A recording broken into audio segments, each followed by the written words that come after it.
Good morning, student. I am your teacher Kapil Bawa. Subject Triple EM, Chapter 3rd, Insulating Material. बेटा third chapter अपना insulating मटीਰੀयल start हो गया। सब तो पहला फस्ट लैक्चर 'ਚ ਆਪਾਂ ਇਹ ਡਿਸਕਸ ਕੀਤਾ ਸੀ ਵੀ ਆਪਣੇ ਕੋਲ ਤਿੰਨ ਟਾਈਪ ਦੇ ਮਟੀਰੀਅਲ ਹੁੰਦੇ, ਇੰਸੂਲੇਟਿੰਗ, ਕੰਡਕਟਿੰਗ ਤੇ semi conducting. Semi conducting chapter ਆਪਾਂ ਪਿਛਲੀ ਲੈਕਚਰ 'ਚ ਕਰ ਲਿਆ। ਹੁਣ ਆਪਣੇ ਕੋਲ ਇੰਸੂਲੇਟਿੰਗ ਮਟੀਰੀਅਲ ਹੈ, ਉਸ ਤੋਂ ਜਿਹੜਾ ਨੈਕਸਟ ਚੈਪਟਰ ਹੋਏਗਾ ਉਹ ਹੋਏਗਾ ਕੰਡਕਟਿੰਗ ਮਟੀਰੀਅਲ, ਤੇ ਲਾਸਟ ਜਿਹੜਾ ਉਹ ਹੋਏਗਾ ਮੈਗਨੈਟਿਕ ਮਟੀਰੀਅਲ। ਉਹ ਇਹਨਾਂ ਤੋਂ ਥੋੜ੍ਹਾ ਜਿਹਾ ਅਲੱਗ ਹੈ, ਠੀਕ ਹੈ। ਸੋ ਇੰਸੂਲੇਟਿੰਗ ਮਟੀਰੀਅਲ ਦੇ ਵਿੱਚ ਕੀ ਹੈ, ਤੁਸੀਂ ਉਸ ਦਿਨ ਆਪਾਂ ਡੈਫੀਨੇਸ਼ਨ ਵੀ ਕੀਤੀ ਸੀ ਫਸਟ ਲੈਕਚਰ ਦੀ। ਤਾਂ material which have high resistivity, ਮਤਲਬ ਉਹ ਵਾਲੇ ਮਟੀਰੀਅਲ ਜਿਨ੍ਹਾਂ ਦੀ ਰਜਿਸਟਿਵਿਟੀ ਹਾਈ ਹੈ, which offer very high resistance to the flow of electric current through them are called insulator. Insulator material ਉਹ ਵਾਲੇ ਮਟੀਰੀਅਲ ਹੁੰਦੇ ਨੇ ਜਿਨ੍ਹਾਂ ਦੇ ਵਿੱਚੋਂ ਕਰੰਟ ਹੈ ਉਹ ਈਜ਼ੀਲੀ ਪਾਸ ਨਹੀਂ ਹੁੰਦਾ, ਕਿਉਂਕਿ ਉਹਨਾਂ ਦੀ ਰਜਿਸਟੈਂਸ ਬਹੁਤ ਜ਼ਿਆਦਾ ਹੁੰਦੀ ਹੈ, ਠੀਕ ਹੈ। ਅਤੇ ਉਹਨਾਂ ਦੇ ਵਿੱਚੋਂ ਕਰੰਟ ਪਾਸ ਹੋ ਹੀ ਨਹੀਂ ਸਕਦਾ। ਤਾਂ ਐਗਜ਼ਾਮਪਲ ਕੀ ਹੈ, ਵੁੱਡ, ਪਲਾਸਟਿਕ, ਪੋਰਸਲਿਨ। ਇਹਨਾਂ ਦੇ ਅੱਗੇ ਮਟੀਰੀਅਲ ਜੋ ਇਹਨਾਂ ਤੋਂ ਮਟੀਰੀਅਲ ਬਣੇ ਹੋਣਗੇ, ਵੁੱਡ ਤੋਂ, ਪਲਾਸਟਿਕ ਤੋਂ, ਪੋਰਸਲਿਨ ਤੋਂ, ਉਹਨਾਂ ਦੇ ਵਿੱਚੋਂ ਕਰੰਟ ਈਜ਼ੀਲੀ ਪਾਸ ਨਹੀਂ ਹੋਏਗਾ, ਠੀਕ ਹੈ। ਜਿਹੜੇ ਇੰਸੂਲੇਟਿੰਗ ਮਟੀਰੀਅਲ ਨੇ ਆਪਣੇ ਮਤਲਬ ਇੰਪੋਰਟੈਂਟ ਪਾਰਟ ਅਦਾ ਕਰਦੇ ਨੇ ਵੀ ਇਲੈਕਟ੍ਰੀਕਲ ਅਤੇ ਇਲੈਕਟ੍ਰੋਨਿਕ ਸਰਕਿਟ ਦੇ ਵਿੱਚ। ਇਹਦੇ ਵਿੱਚ ਕੀ ਆ ਜਾਂਦਾ ਹੈ, domestic wiring, insulating material serves as protect against the electrical shock. ਜਿਸ ਤਰ੍ਹਾਂ ਮਤਲਬ ਆਪਣੇ ਕੋਲ ਜਿਹੜੀ ਵੀ ਕੰਡਕਟਿੰਗ ਵਾਇਰ ਹੈ ਉਹਦੇ ਉੱਪਰ ਜਿਹੜੀ ਇੰਸੂਲੇਸ਼ਨ ਹੁੰਦੀ ਹੈ ਉਹ ਇੰਸੂਲੇਟਿੰਗ ਮਟੀਰੀਅਲ ਦੀ ਬਣੀ ਹੁੰਦੀ, ਠੀਕ ਹੈ। ਤੋ ਪੋਰਸਲਿਨ ਇਸ ਕਰਕੇ ਲਿਖਿਆ ਹੋਇਆ ਵੀ ਜਿਸ ਤਰ੍ਹਾਂ ਸਪੋਜ਼ ਕਰ ਲਓ ਆਪਣੇ ਕੋਲ ਟਰਾਂਸਮਿਸ਼ਨ ਲਾਈਨ ਦੇ ਪੋਲਸ ਹੈਗੇ ਨੇ, ਉਹਨਾਂ ਦੇ ਆਪਸ 'ਚ ਵਿੱਚ ਜਿਹੜੇ ਕੰਟੈਕਟਸ ਨੇ ਉਹਨਾਂ ਨੂੰ ਬਚਾਉਣ ਵਾਸਤੇ ਆਪਾਂ ਪੋਰਸਲਿਨ ਦਾ ਯੂਜ਼ ਕਰਦੇ ਹਾਂ, ਠੀਕ ਹੈ। ਨੈਕਸਟ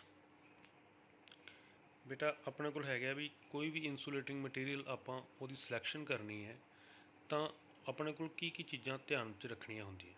ਸਭ ਤੋਂ ਪਹਿਲਾਂ ਇਹ ਹੈ ਵੀ ਓਪਰੇਟਿੰਗ ਕੰਡੀਸ਼ਨ, ਵੀ ਆਪਾਂ ਵੀ ਜਿਹੜਾ ਇੰਸੂਲੇਟਿੰਗ ਮਟੀਰੀਅਲ ਚੂਜ਼ ਕੀਤਾ ਹੈ ਇਹ ਆਪਾਂ ਕਿਸ ਕੰਡੀਸ਼ਨ ਦੇ ਵਿੱਚ ਇਹਨੂੰ ਓਪਰੇਟ ਕਰਨਾ, ਠੀਕ ਹੈ। ਇਹਦਾ ਯੂਜ਼ ਆਪਾਂ ਕਿੱਥੇ ਕਰਨਾ, ਸਭ ਤੋਂ ਪਹਿਲਾਂ ਆਪਾਂ ਨੂੰ ਇਹ ਪਤਾ ਹੋਣਾ ਚਾਹੀਦਾ, ਠੀਕ ਹੈ। ਵੀ ਆਪਾਂ ਕਿੰਨੀ ਵੋਲਟੇਜ 'ਤੇ ਇਹਨੂੰ ਯੂਜ਼ ਕਰਨਾ ਹੈ, ਕਿੰਨਾ ਉੱਥੇ ਟੈਂਪਰੇਚਰ ਹੋਏਗਾ, ਕਿੰਨਾ ਮੈਗਨੀਟਿਊਡ ਆਫ ਕਰੰਟ ਹੋਏਗਾ, ਕਿੰਨਾ ਵੋਲਟੇਜ ਆਪਾਂ ਇਹਨਾਂ 'ਤੇ ਅਪਲਾਈ ਕਰਨੀ ਹੈ।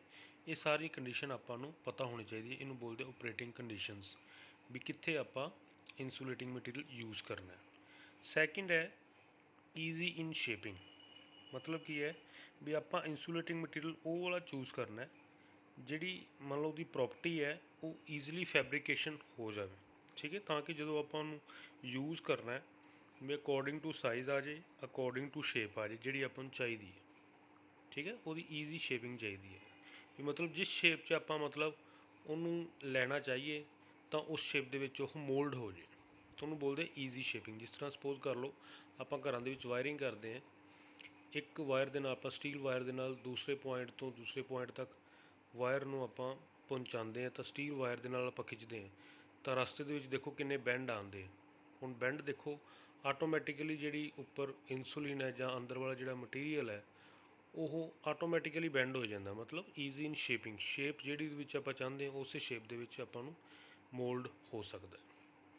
ਥਰਡ ਇਹਦਾ ਜਿਹੜਾ ਫੈਕਟਰ ਹੈ ਆਪਾਂ ਰੱਖਣਾ ਹੈ ਉਹ ਹੈਗਾ ਅਵੇਲੇਬਿਲਿਟੀ ਆਫ ਮਟੀਰੀਅਲ, ਵੀ ਆਪਾਂ ਉਹ ਵਾਲਾ ਮਟੀਰੀਅਲ ਇੰਸੂਲੇਟਿੰਗ ਦਾ ਉਹ ਵਾਲਾ ਮਟੀਰੀਅਲ ਚੂਜ਼ ਕਰਨਾ ਹੈ ਜਿਹੜਾ ਈਜ਼ੀਲੀ ਮਾਰਕੀਟ 'ਚ ਅਵੇਲੇਬਲ ਹੋਵੇ, ਠੀਕ ਹੈ। ਉਹਨੂੰ ਬੋਲਦੇ ਅਵੇਲੇਬਿਲਿਟੀ ਆਫ ਮਟੀਰੀਅਲ। ਫੋਰਥ ਹੈ ਕੋਸਟ। ਉੱਪਰਲੇ ਸਾਰੇ ਫੈਕਟਰ ਠੀਕ ਹੈ, ਆਪਾਂ ਮਤਲਬ ਇਹਨੂੰ ਅਕੋਰਡਿੰਗ ਟੂ ਦਾ ਕੰਡੀਸ਼ਨ, ਸ਼ੇਪ ਅਤੇ ਅਵੇਲੇਬਲ ਕਰ ਸਕਦੇ ਹਾਂ, ਬਟ ਜਿਹੜੀ ਕੋਸਟ ਹੈ ਉਹ ਵੀ ਬਹੁਤ ਜ਼ਿਆਦਾ ਮੈਟਰ ਕਰਦੀ ਹੈ, ਠੀਕ ਹੈ। ਅਤੇ ਇਸ ਕਰਕੇ ਕੋਸਟ ਵੱਲ ਜ਼ਿਆਦਾ ਧਿਆਨ ਆਪਾਂ ਦੇਖਦੇ ਹਾਂ ਵੀ ਕਿਹੜੀ ਇਹ ਤਿੰਨੇ ਕੰਡੀਸ਼ਨਾਂ ਵੀ ਉੱਥੇ ਫੇਵਰੇਬਲ ਹੋਣ, ਵੀ ਜਿਹੜਾ ਇੰਸੂਲੇਟਿੰਗ ਮਟੀਰੀਅਲ ਤਿੰਨੇ ਕੰਡੀਸ਼ਨਾਂ ਵੀ ਫੁੱਲਫਿਲ ਕਰਦਾ ਹੋਵੇ ਅਤੇ ਉਹਦੀ ਕੋਸਟ ਵੀ ਨੋਰਮਲ ਰੇਂਜ ਦੇ ਵਿੱਚ ਹੁੰਦੀ ਹੋਵੇ, ਠੀਕ ਹੈ। ਇਹ ਮਤਲਬ ਕੀ ਸੀ, ਫੈਕਟਰ ਅਫੈਕਟਿੰਗ ਸਿਲੈਕਸ਼ਨ ਜਦੋਂ ਕਰਨੀ ਹੈ ਤਾਂ ਇਹ ਵਾਲੇ ਫੈਕਟਰ ਉੱਥੇ ਕਾਊਂਟ ਹੁੰਦੇ ਆ। ਅਤੇ ਇਹਨਾਂ ਫੈਕਟਰਸ ਤੋਂ ਇਲਾਵਾ ਆਪਾਂ ਮਤਲਬ ਆਪਣੇ ਮਾਈਂਡ 'ਚ ਰੱਖਣਾ ਵੀ ਇਹ ਵਾਲੇ ਜਿਹੜੇ ਚਾਰੇ ਫੈਕਟਰ ਇਹ ਆਪਣੇ ਕੋਲ ਪੂਰੇ ਹੋ ਰਹੇ ਕਿ ਨਹੀਂ ਹੋ ਰਹੇ, ਠੀਕ ਹੈ। ਉਸ ਤੋਂ ਬਾਅਦ ਬੇਟਾ ਇਹਨਾਂ ਦੀਆਂ ਪ੍ਰੋਪਰਟੀਜ਼ ਆ ਜਾਂਦੀਆਂ ਨੇ, सब तो पहला ਇਹਦੀਆਂ ਜਿਹੜੀ ਪ੍ਰੋਪਰਟੀਜ਼ ਨੇ ਉਹ ਹੈਗਾ ਵੀ ਰਜਿਸਟਿਵਿਟੀ, ਇਨਸੂਲੇਸ਼ਨ ਰਜਿਸਟੈਂਸ, ਡਾਇਲੈਕਟ੍ਰਿਕ ਸਟਰੈਂਥ ਤੇ ਡਾਇਲੈਕਟ੍ਰਿਕ ਕੌਂਸਟੈਂਟ। ਠੀਕ ਹੈ, ਇਹਦੇ ਵਿੱਚ ਜਿਹੜੀ ਇਨਸੂਲੇਸ਼ਨ ਰਜਿਸਟੈਂਸ ਹੈ ਉਹਨੂੰ ਆਪਾਂ ਰਜਿਸਟਿਵਿਟੀ ਵੀ ਬੋਲਦੇ ਹਾਂ। ਇਹਦੇ ਵਿੱਚ ਕੀ ਹੈ, ਰਜਿਸਟੈਂਸ ਹੈ ਜਿਹੜੀ ਕੀ ਆਫਰ ਕਰਦੀ ਹੈ, insulating material to flow of electric current through its called insulation resistance. The purpose of insulator is to stop the flow of electric current. और ਇਹਦਾ ਕੋਈ ਮਤਲਬ ਪਰਪਸ ਨਹੀਂ ਹੈ, ਸਿਰਫ ਇਹ ਹੈ ਵੀ ਇਲੈਕਟ੍ਰਿਕ ਕਰੰਟ ਨੂੰ ਆਪਾਂ ਕਿਸ ਤਰ੍ਹਾਂ ਫਲੋ ਕਰਨ ਤੋਂ ਰੋਕਣਾ ਹੈ। ਪਰ ਇਹ ਕੀ ਐਕਚੁਅਲੀ ਮਤਲਬ ਜਿਹੜਾ ਸਮੋਲ ਕਰੰਟ ਹੈ ਉਹ ਇਨਸੂਲੇਟਿੰਗ ਮਟੀਰੀਅਲ ਦੇ ਥਰੂ ਪਾਸ ਤਾਂ ਹੋ ਜਾਂਦਾ, small current, very high current ਨਹੀਂ, ਬਿਲਕੁਲ ਸਮੋਲ ਕਰੰਟ, ਆਪਾਂ ਨੂੰ ਸ਼ਾਇਦ ਪਤਾ ਵੀ ਨਹੀਂ ਲੱਗਦਾ। ਠੀਕ ਹੈ, ਬਟ ਇਹ ਹੈ ਵੀ ਉਹ ਡਿਪੈਂਡ ਕਰਦਾ ਵੀ ਇਹਦੀ ਜਿਹੜੀ ਇਨਸੂਲੇਟਿੰਗ ਮਟੀਰੀਅਲ ਦੀ ਉਹ ਸ਼ੇਪ ਕਿਸ ਤਰ੍ਹਾਂ ਦੀ ਹੈ। ਠੀਕ ਹੈ, ਦੋ ਤਰ੍ਹਾਂ ਦੀ ਅੱਗੇ ਸ਼ੇਪਸ ਹੁੰਦੀ ਹੈ, ਵੋਲਿਊਮ ਇਨਸੂਲੇਸ਼ਨ ਰਜਿਸਟੈਂਸ ਤੇ ਸਰਫੇਸ ਇਨਸੂਲੇਸ਼ਨ ਰਜਿਸਟੈਂਸ। ਠੀਕ ਹੈ, ਉਹ ਡਿਪੈਂਡ ਕਰਦਾ ਵੀ ਕਿਸ ਤਰ੍ਹਾਂ ਦੀ ਇਹਦੀ ਵੋਲਿਊਮ ਹੈ, ਮਤਲਬ ਕਿਸ ਤਰ੍ਹਾਂ, ਮਤਲਬ ਕਿੰਨੀ ਇਹਦੀ ਮਟੀਰੀਅਲ ਆਪਾਂ ਇਨਸੂਲੇਟਿੰਗ ਮਟੀਰੀਅਲ ਕਿੰਨਾ ਵੋਲਿਊਮ 'ਚ ਯੂਜ਼ ਕੀਤਾ ਹੈ ਅਤੇ ਕਿਹੜੇ ਸਰਫੇਸ 'ਤੇ ਯੂਜ਼ ਕੀਤਾ ਹੈ। ਉਸ ਤੋਂ ਬਾਅਦ ਆਪਣੇ ਕੋਲ ਦੇਖੋ ਜਿਹੜੇ ਫੈਕਟਰ ਨੇ ਇਨਸੂਲੇਸ਼ਨ ਰਜਿਸਟੈਂਸ ਨੂੰ ਕੀ ਮਤਲਬ ਅਫੈਕਟ ਕਰਦੇ ਨੇ। ਇਹਦਾ ਗ੍ਰਾਫ ਹੈ ਰਜਿਸਟੈਂਸ ਐਂਡ ਟੈਂਪਰੇਚਰ ਦਾ। ਇਹ ਰਜਿਸਟੈਂਸ ਨੀਚੇ ਟੈਂਪਰੇਚਰ ਲਿਖਿਆ, ਮਤਲਬ ਦੇਖ ਨਹੀਂ ਰਿਹਾ, ਟੈਂਪਰੇਚਰ ਹੈ।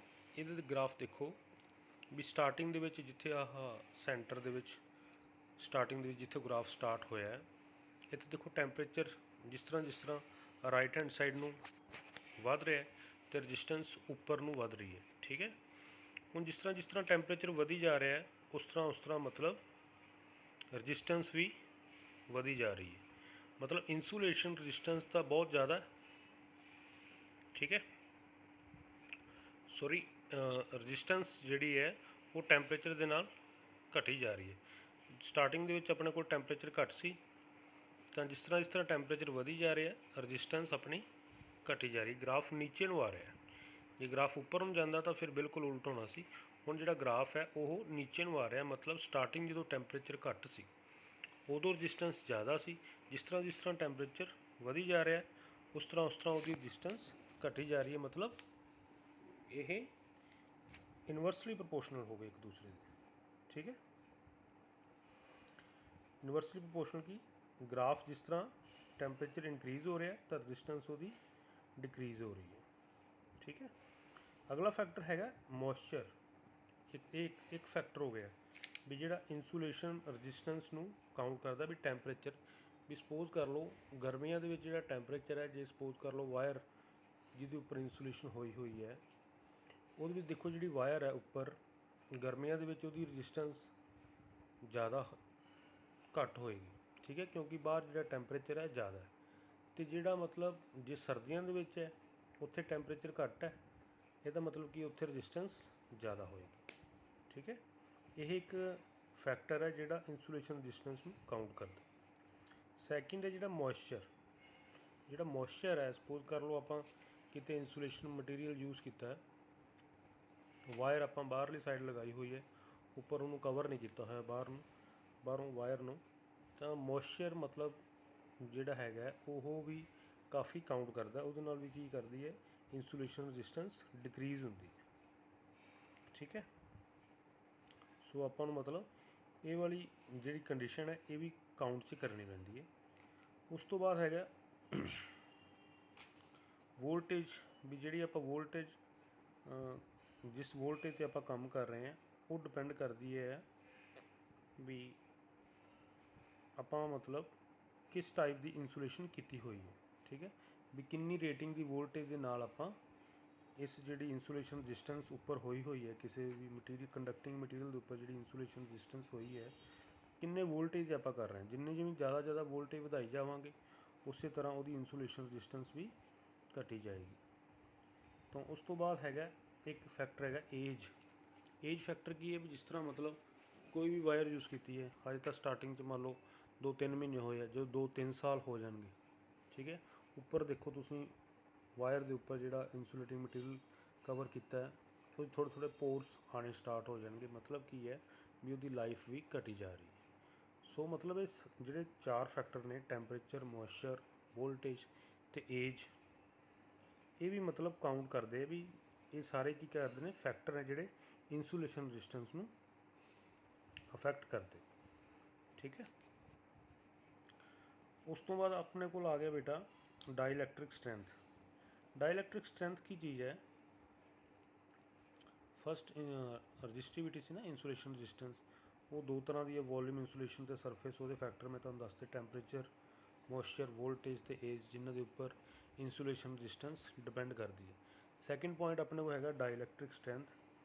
हर एक जो इंसुलेटिंग मटीरियल है वो एक सर्टन लिमिट तक करंट ਨੂੰ इंसुलेट कर सकता है। ठीक है। कोई भी मटीरियल है कोई लिमिट होंगी है भी इन्ने लिमिट तक सिर्फ इंसुलेटिंग मटीरियल जोड़ा ये असी कंट्रोल कर लाँगे। जे ज़्यादा अमाउंट तो इस रेटिंग तो ज़्यादा अमाउंट से करंट आ गया, हुण देखो वायर जी है हर रेटिंग के हिसाब नाल है। ठीक है। भी इन्नी वायर की गेज लो, ठीक है, वो इन्ना करंट पास होएगा। तुसी 0.5 mm गेज लई है वायर की, तो वो कितना करंट पास कर रहे हो। जे तुसी ज़्यादा करंट पास करना तो तुहानूं गेज थोड़ी जी घट चाहिए। ठीक है।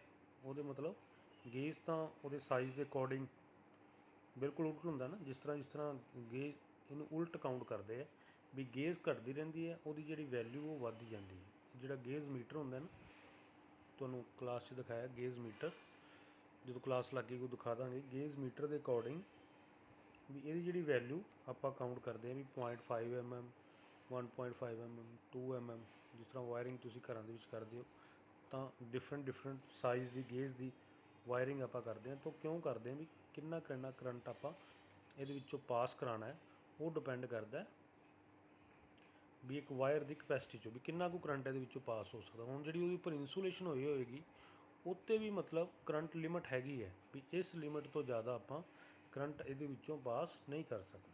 ठीक है।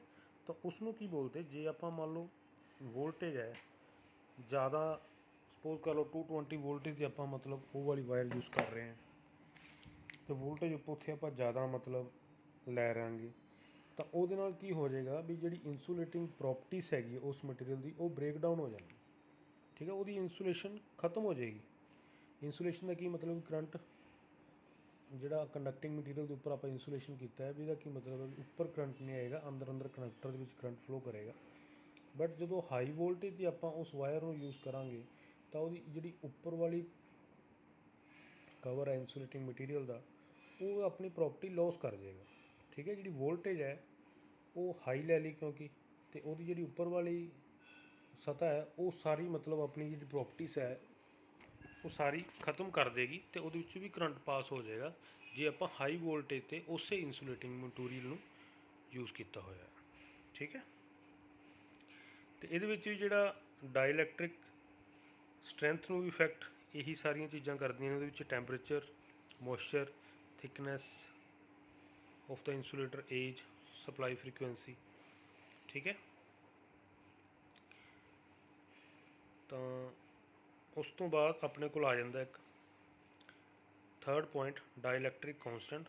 हर एक मटीरियल का यही एक प्रॉपर्टी होंगी है भी इंसुलेटिंग मटीरियल की प्रॉपर्टी होंगी है भी कैपेसिटी होंगी है भी चार्ज में स्टोर करने की। ठीक है। यदा फॉर्मूला की है the ratio of storing the charge by material to the capacity of storing of charge by the air is called dielectric constant. इनू सी के नाल डिनोट करते हैं is equal to epsilon naught A upon T. A की है area of the material, T की है thickness of the material. ठीक है। इनू बोलते हैं डाइलैक्ट्रिक कॉन्सटेंट। फोर्थ है अपने को पिछे तो जड़ियाँ प्रॉपर्टीज सी ये इंसुलेटिंग मटीरियल जोड़े फैक्टर काउंट करते हैं ये वालियाँ सी। नैक्सट अपने को आ गया थर्मल प्रॉपर्टीज़, उस तो बाद अपने को आ गया कैमिकल प्रॉपर्टीज़, उस तो बाद आ गया मकैनिकल प्रॉपर्टीज़। ये आप प्रॉपर्टीज़ अज पढ़नी हैगी। ठीक है। जी थर्मल प्रॉपर्टीज़ है ये की आ जाता है हीट रजिस्टेंस, थर्मल कंडक्टिविटी ते मेल्टिंग ਪੁਆਇੰਟ। ਹੁਣ ਜਿਹੜਾ ਹੀਟ ਰਜਿਸਟੈਂਸ ਹੈ, ਥਰਮਲ ਪ੍ਰੋਪਰਟੀਜ਼ ਦਾ ਕੀ ਮਤਲਬ ਹੈ ਵੀ ਹੀਟ ਦੇ ਥਰਮਲ ਦਾ ਮਤਲਬ ਕੀ ਹੈ ਹੀਟ ਪ੍ਰੋਪਰਟੀਜ਼, ਜਿਹੜੀਆਂ ਹੀਟ ਦੇ ਰਿਲੇਟਡ ਪ੍ਰੋਪਰਟੀਜ਼ ਨੇ ਉਹ ਇਨਸੂਲੇਟਿੰਗ ਮਟੀਰੀਅਲ ਦੀ ਕਿਸ ਤਰ੍ਹਾਂ ਇਹਨਾਂ ਤਿੰਨਾਂ 'ਤੇ ਡਿਪੈਂਡ ਕਰਦਾ। ਠੀਕ ਹੈ। So an insulating material should possess the property of having good heat resistance, ਮਤਲਬ ਜਿਹੜੀ ਹੀਟ ਹੈ ਉਹ ਇਨਸੂਲੇਟਿੰਗ ਮਟੀਰੀਅਲ ਤੋਂ ਬਾਹਰ ਨਹੀਂ ਆਉਣੀ ਚਾਹੀਦੀ। ਠੀਕ, ਜਿਸ ਤਰ੍ਹਾਂ ਅੰਦਰ ਕਰੰਟ ਫਲੋ ਕਰ ਰਿਹਾ, ਵਾਇਰ ਗਰਮ ਹੋ ਜਾਂਦੀ, ਕਈ ਵਾਰ ਵਾਇਰ ਕਰੰਟ ਉਹਦੇ ਵਿੱਚੋਂ ਜ਼ਿਆਦਾ ਪਾਸ ਹੋ ਜਾਂਦਾ ਜਿੰਨੀ ਆਪਾਂ ਕਪੈਸਿਟੀ ਦੀ ਵਾਇਰ ਲਗਾਈ ਹੋਈ ਹੈ।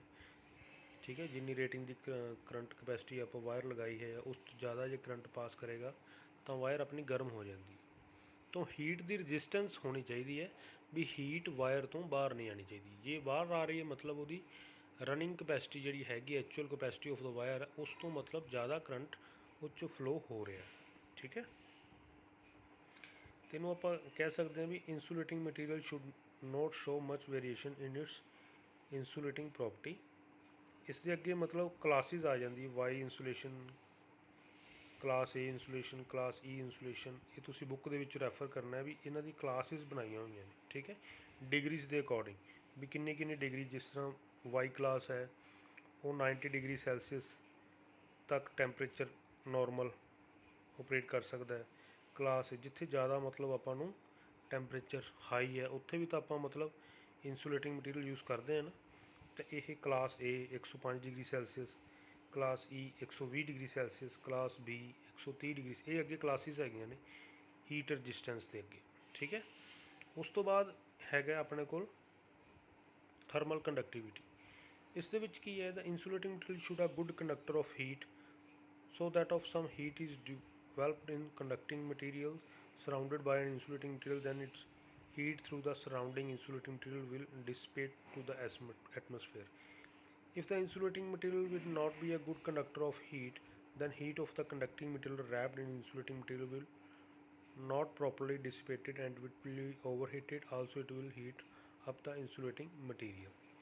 So same वही है thermal conductivity, मतलब ਵੀ ਆਪਣੇ ਕੋਲ ਜਿਹੜੀ ਉੱਪਰ ਵਾਲੀ ਇਨਸੂਲੇਟਿੰਗ ਮਟੀਰੀਅਲ ਹੈ ਉਹਦੀ ਜਿਹੜੀ ਥਰਮਲ ਕੰਡਕਟੀਵਿਟੀ ਹੈ, ਮਤਲਬ ਹੀਟ ਦੇ ਨਾਲ ਥਰਮਲ ਮਤਲਬ ਹੀਟ ਨਾਲ ਕੰਡਕਟ ਕਰਨ ਦੀ ਕਪੈਸਿਟੀ ਵੀ ਸਹੀ ਹੋਣੀ ਚਾਹੀਦੀ ਹੈ। ਮੈਲਟਿੰਗ ਪੁਆਇੰਟ ਦੇ ਵਿੱਚ ਕੀ ਹੈ ਵੀ ਇਨਸੂਲੇਟਿੰਗ ਕੋਈ ਵੀ ਮਟੀਰੀਅਲ ਹੈ ਉਹਦਾ ਹਾਈ ਮੈਲਟਿੰਗ ਪੁਆਇੰਟ ਚਾਹੀਦਾ। ਇਹ ਨਹੀਂ ਵੀ ਥੋੜ੍ਹਾ ਜਿਹਾ ਕਰੰਟ ਵਿੱਚੋਂ ਪਾਸ ਹੋਇਆ ਤਾਂ ਉੱਪਰ ਵਾਲੀ ਜਿਹੜੀ ਇਨਸੂਲੇਟਿੰਗ ਮਟੀਰੀਅਲ ਮੈਲਟ ਹੋ ਜੇ।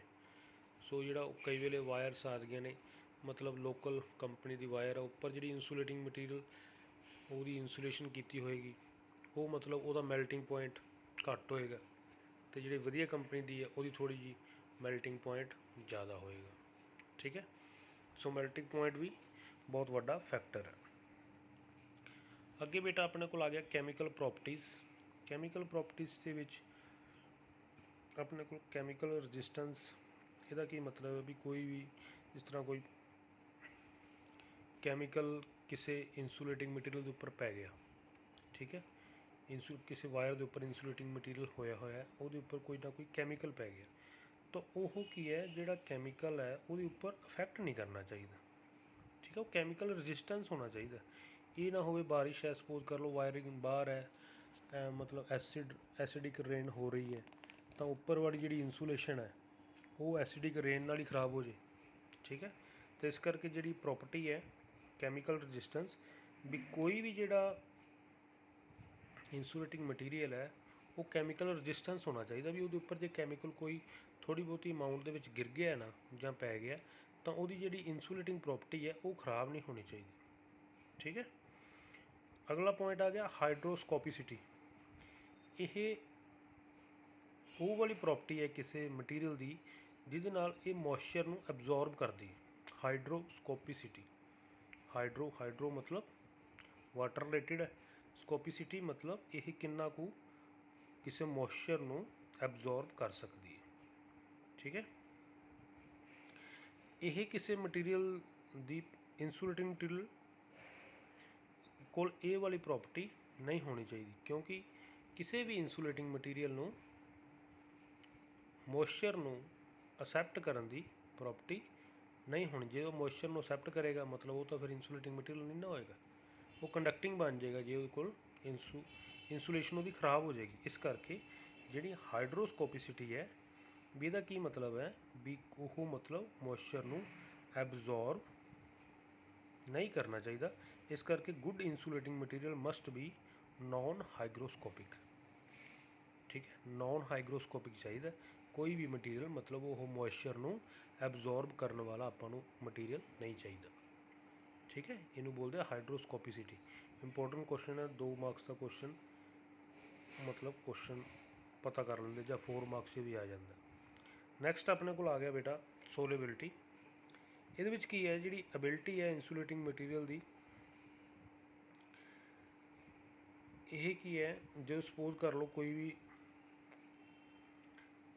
the ability of an insulating material to withstand the action of fluids which came in contact with insulating material during their preparation and operation is required to be high. The solubility of the solid is evaluated as the amount of material which dissolve in unit time from unit of surface area of the insulating material in contact with the solvent. Solubility ਦਾ ਕੀ ਮਤਲਬ ਹੈ ਵੀ ਕੋਈ ਵੀ action ਕਿਸੇ ਮਤਲਬ ਉਹਦੇ ਵਿੱਚ ਹੋਇਆ fluid ਦੇ ਵਿੱਚ, ਜਿਸ ਤਰ੍ਹਾਂ ਆਪਾਂ ਮਤਲਬ ਉਹਦੀ ਇਨਸੂਲੇਸ਼ਨ ਕੀਤੀ ਹੈ, ਤਾਂ ਜਿਹੜੀ ਉੱਪਰ ਵਾਲੀ ਇਨਸੂਲੇਸ਼ਨ ਹੈ ਉਹ ਸੋਲੇਬਲ ਨਹੀਂ ਹੋਣੀ ਚਾਹੀਦੀ, ਮਤਲਬ ਉਹਦੇ ਵਿੱਚ ਘੁਲ ਮਿਲ ਵਾਲੀ ਨਹੀਂ ਹੋਣੀ ਚਾਹੀਦੀ। ਵੀ ਇਹ ਨਾ ਹੋਵੇ ਕੋਈ ਹੋਰ ਫਲੂਇਡ ਉਹਦੇ ਨਾਲ ਆ ਕੇ ਮੈਚ ਹੋਇਆ ਤਾਂ ਉਹਦੇ ਵਿੱਚ ਮਿਕਸ ਹੋ ਗਈ। ਠੀਕ ਹੈ, ਸੋਲੇਬਿਲਿਟੀ ਉਹਦੀ ਘੱਟ ਹੋਣੀ ਚਾਹੀਦੀ ਹੈ। ਨੈਕਸਟ ਆਪਣੇ ਕੋਲ ਆ ਗਿਆ mechanical properties of the ਇਨਸੂਲੇਟਿੰਗ materials. ਹੁਣ ਫਸਟ ਹੈ ਮਕੈਨੀਕਲ ਸਟਰੈਂਥ। ਕੋਈ ਵੀ ਇਨਸੂਲੇਟਿੰਗ ਮਟੀਰੀਅਲ ਹੈ ਉਹਦੀ ਉੱਪਰ ਵਾਲੀ ਮਕੈਨੀਕਲ ਜਿਹੜੀ ਸਟਰੈਂਥ ਹੈ ਉਹ ਜ਼ਿਆਦਾ ਹੋਣੀ ਚਾਹੀਦੀ ਹੈ, ਤਾਂ ਕਿ ਉਹਦੇ ਉੱਪਰ ਸਟਰੈਸ ਅਤੇ ਸਟ੍ਰੇਨ ਜੇ ਅਪਲਾਈ ਕੀਤਾ ਜਾਵੇ ਤਾਂ ਉਹਨੂੰ ਕੋਈ ਜ਼ਿਆਦਾ ਫਰਕ ਨਾ ਪਵੇ। ਜਿਸ ਤਰ੍ਹਾਂ ਆਪਾਂ ਵਾਇਰਿੰਗ ਜਦੋਂ ਕਰਦੇ ਹਾਂ, ਆਪਾਂ ਵਾਇਰਸ ਨੂੰ ਕਿੰਨਾ ਕਿੰਨਾ ਖਿੱਚਦੇ ਹਾਂ, ਤਾਂ ਜਿਹੜੀ ਉੱਪਰ ਵਾਲੀ ਉਹਦੀ ਇਨਸੂਲੇਸ਼ਨ ਹੈ, ਉਹਦੀ ਜਿਹੜੀ ਮਕੈਨੀਕਲ ਸਟਰੈਂਥ ਹੈ ਉਹ ਵਧੀਆ ਹੋਣੀ ਚਾਹੀਦੀ ਹੈ। ਠੀਕ ਹੈ, ਅਤੇ ਇਹ ਕੀ ਹੈ ਵੀ ਜਿਹੜਾ ਟੈਂਪਰੇਚਰ, ਹਿਊਮਿਡਿਟੀ, ਇਹਨਾਂ ਦਾ ਵੀ ਅਸਰ ਜ਼ਿਆਦਾ ਉਸ ਮਟੀਰੀਅਲ 'ਤੇ ਨਾ ਹੋਵੇ। ਪੋਰੋਸਿਟੀ ਦਾ ਨੈਕਸਟ ਆ ਗਿਆ ਪੋਰੋਸਿਟੀ। ਇਹ ਮਟੀਰੀਅਲ ਕੁਛ ਹੁੰਦੇ ਆ ਉਹਨਾਂ ਵਿੱਚ ਛੋਟੇ ਛੋਟੇ ਸਪੋਜ਼ ਕਰ ਲਓ ਹੋਲਸ ਹੁੰਦੇ ਆ, ਉਹਨਾਂ ਨੂੰ ਕੀ ਬੋਲਦੇ, ਪੋਰਸ। ਠੀਕ ਹੈ, ਜਿਸ ਤਰ੍ਹਾਂ ਕੋਟਨ ਅਤੇ ਪੇਪਰ, ਇਹ ਵੀ ਇੱਕ ਹੈਗਾ ਤਾਂ ਮਤਲਬ ਇਨਸੂਲੇਟਿੰਗ ਮਟੀਰੀਅਲ ਹੈ ਨਾ, ਪੇਪਰ ਅਤੇ cotton. Porous metal will absorb some moisture. ਠੀਕ ਹੈ, ਅਤੇ ਇਹਦਾ ਕੀ ਮਤਲਬ ਹੈ, ਮਕੈਨੀਕਲ ਸਟਰੈਂਥ ਇਹਦੀ ਰਜਿਸਟਿਵਿਟੀ ਅਤੇ ਮਕੈਨੀਕਲ ਸਟਰੈਂਥ ਦੋਨੇ ਹੀ ਘਟਣਗੀਆਂ। ਠੀਕ ਹੈ, ਥਰਡ ਆਪਣੇ ਕੋਲ ਹੈਗਾ ਮਸ਼ੀਨੇਬਿਲਿਟੀ ਐਂਡ ਮੋਲਡਰੇਬਿਲਿਟੀ। ਅਤੇ ਜਿਹੜਾ ਇਨਸੂਲੇਟਿੰਗ ਮਟੀਰੀਅਲ ਹੈ ਉਹਦੇ ਕੋਲ ਇਹ ਪ੍ਰੋਪਰਟੀ ਹੋਣੀ ਚਾਹੀਦੀ ਵੀ ਈਜ਼ਲੀ ਮਸ਼ੀਨੇਬਲ ਹੋ ਜੇ ਤਾਂ ਮੋਲਡੇਬਲ ਹੋ ਜੇ। ਜਿਹੜੀ ਸ਼ੇਪ ਆਪਾਂ ਉਹਨਾਂ ਨੂੰ ਦਈਏ ਤਾਂ ਉਸੇ ਸ਼ੇਪ ਦੇ ਵਿੱਚ ਉਹ ਮੋਲਡ ਹੋ ਜਾਣ। ਠੀਕ ਹੈ, ਡੈਂਸਿਟੀ ਕੀ ਹੈ ਵੀ ਇਨਸੂਲੇਟਿੰਗ ਮਟੀਰੀਅਲ ਦੀ ਲੋ ਡੈਂਸਿਟੀ ਚਾਹੀਦੀ ਹੈ। ਇਹਦੀ ਮਤਲਬ ਇਹਦਾ ਵੇਟ ਲਾਈਟ ਵੇਟ ਹੋਣਾ ਚਾਹੀਦਾ ਹੈ। ਠੀਕ ਹੈ, ਜੇ ਕਿਸੇ ਇਨਸੂਲੇਟਿੰਗ ਮਟੀਰੀਅਲ ਦੀ ਹਾਈ ਡੈਂਸਿਟੀ ਹੋ ਜਾਏਗੀ ਅਤੇ ਇਹਦੇ ਨਾਲ ਕੀ ਹੈ ਵੀ ਜਿਹੜਾ ਜਿਸ ਇਕਵਿਪਮੈਂਟ 'ਤੇ ਆਪਾਂ ਇਹਨੂੰ ਯੂਜ਼ ਕਰ ਰਹੇ ਹਾਂ ਉੱਥੇ ਵੀ ਵੇਟ ਹੈਵੀ ਹੋ ਜਾਏਗਾ, ਅਤੇ ਇਸ ਕਰਕੇ ਇਹ ਜ਼ਿਆਦਾ ਨਹੀਂ ਚਾਹੀਦੀ ਡੈਂਸਿਟੀ, ਉਸ ਮਟੀਰੀਅਲ ਦੀ ਘੱਟ ਚਾਹੀਦੀ। ਠੀਕ ਹੈ, ਸੋ ਬੇਟਾ ਅੱਜ ਇੰਨਾ ਹੀ। ਤੁਸੀਂ ਇਸ ਤੋਂ ਬਾਅਦ ਇਹ ਜਿਹੜੀ ਸਲਾਈਡਸ ਨੇ ਇਹਨੂੰ ਦੇਖੋ, ਬੁੱਕ ਦੇ ਨਾਲ ਰੈਫਰ ਕਰੋ। ਜਿਹੜਾ ਅੰਦਰ ਵਾਲਾ ਜੋ ਵੀ ਆਪਾਂ ਅੱਜ ਪੜ੍ਹਿਆ ਉਹਦਾ ਜਿਹੜਾ ਮਟੀਰੀਅਲ ਹੈ ਅੰਦਰ, ਉਹਨੂੰ ਡਿਟੇਲ ਦੇ ਵਿੱਚ ਬੁੱਕ ਦੇ ਵਿੱਚੋਂ ਲਓ ਅਤੇ ਮੈਚ ਕਰਕੇ ਇਹਨੂੰ ਪੜ੍ਹੋ। ਜੇ ਕੋਈ ਪ੍ਰੋਬਲਮ ਆਉਂਦੀ ਹੈ ਤਾਂ ਦੁਬਾਰਾ ਪੁੱਛ ਲਓ। ਠੀਕ ਹੈ ਬੇਟਾ, ਨੈਕਸਟ ਜੋ ਵੀ ਇਸ ਚੈਪਟਰ ਦਾ ਪਾਰਟ ਰਹਿ ਗਿਆ ਉਹ ਆਪਾਂ ਨੈਕਸਟ ਲੈਕਚਰ 'ਚ ਕਵਰ ਕਰ ਲਾਂਗੇ। ਥੈਂਕ ਯੂ ਬੇਟਾ।